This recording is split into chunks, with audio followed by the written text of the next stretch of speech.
Senator Obama, thank you very much. May I remind both of you, if I can, that we're operating under rules that you signed off on, and when we have a discussion, it really is to be confined within about a minute or so. We're going to go now, Senator McCain, to the next question for you from the hall here, and it comes from Oliver Clark, who is over here in Section F. Oliver? Well, Senators, through this economic crisis, most of the people I know have had a difficult time, and through this bailout package, I was wondering what it is that's going to actually help those people out. Well, thank you, Oliver, and that's an excellent question because, as you just described it, bailout, when I believe that it's rescue. Because of the greed and excess in Washington and Wall Street, Main Street was paying a very heavy price, and we know that. I left my campaign and suspended it to go back to Washington to make sure that there were additional protections for the taxpayer, in the form of good oversight, in the form of taxpayers being the first to be paid back when our economy recovers, and it will recover, and a number of other measures. But, you know, one of the real catalysts, really the match that lit this fire, was Fannie Mae and Freddie Mac. I'll bet you may never even have heard of them before this crisis. But, you know, they're the ones that, with the encouragement of Senator Obama and his cronies and his friends in Washington, that went out and made all these risky loans, gave them to people that couldn't never afford to pay back.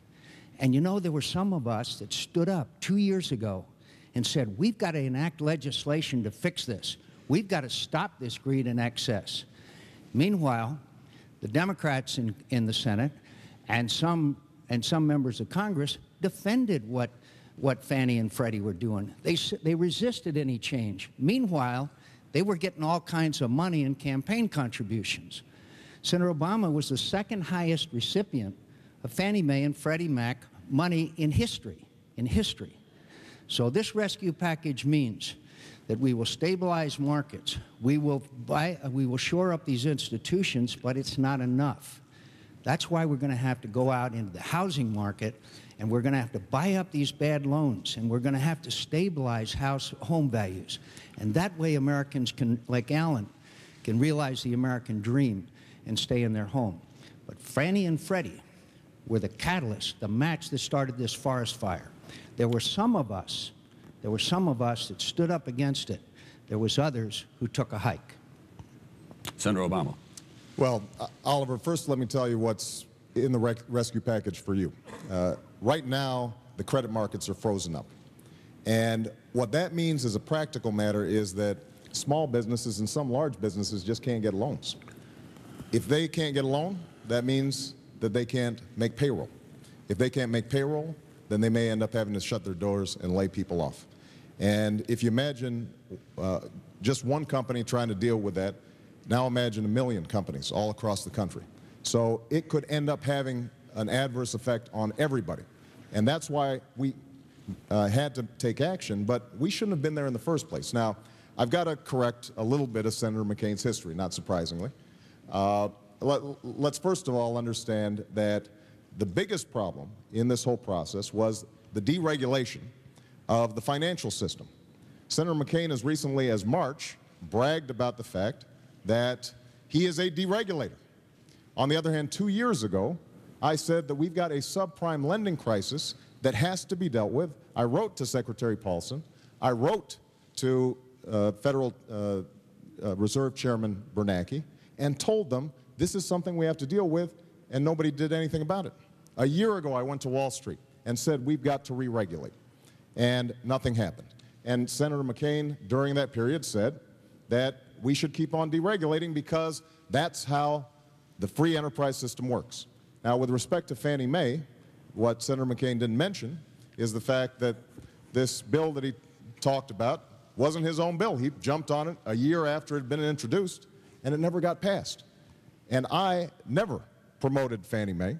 In fact, Senator McCain's campaign chairman's firm was a lobbyist on behalf of Fannie Mae, not me.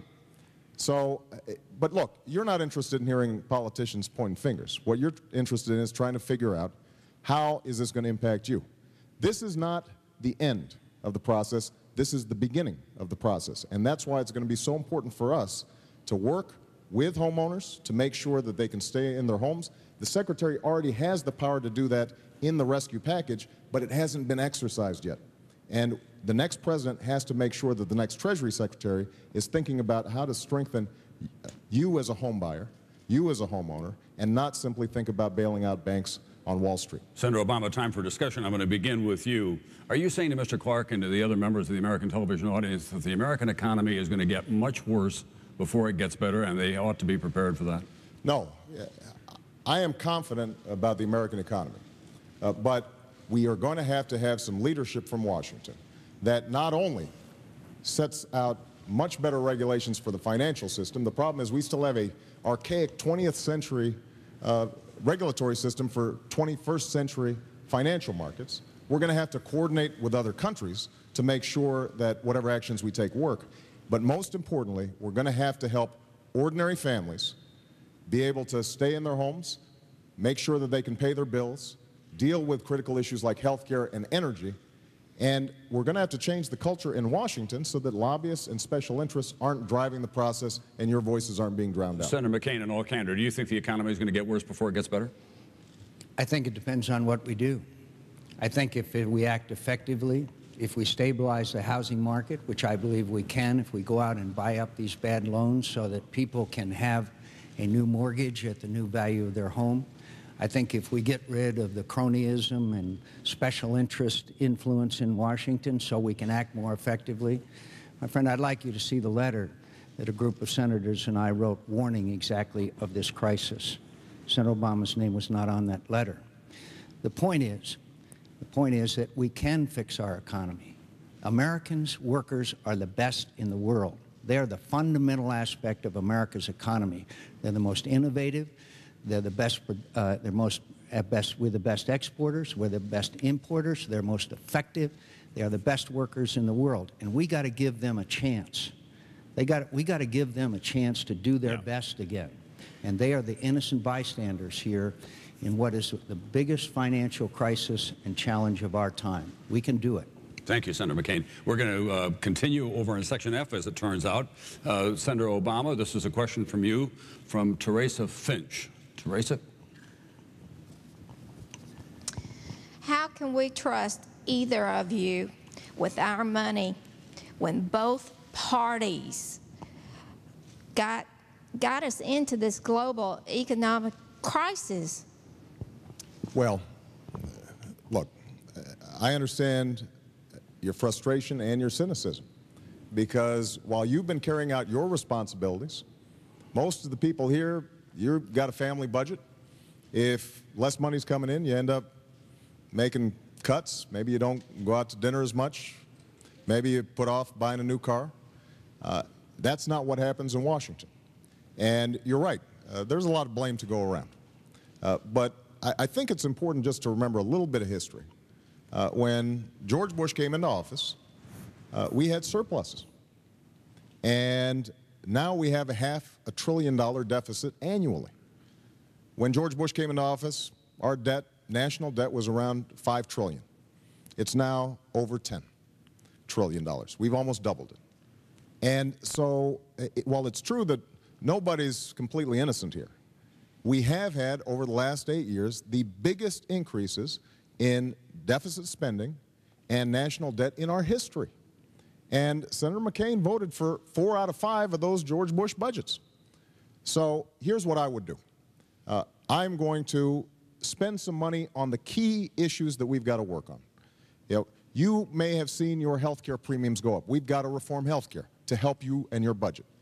We are going to have to deal with energy because we can't keep on borrowing from the Chinese and sending money to Saudi Arabia. We are mortgaging our children's future. We've got to have a different energy plan. We've got to invest in college affordability. So we're going to have to make some investments, but we've also got to make spending cuts. And what I've proposed, you'll hear Senator McCain say, well, he's proposing a whole bunch of new spending, but actually I am cutting more than I'm spending so that it will be a net spending cut. The key is whether or not we've got priorities that are working for you as opposed to those who've been dictating policy in Washington lately, and that's mostly lobbyists and special interests. We've got to put an end to that.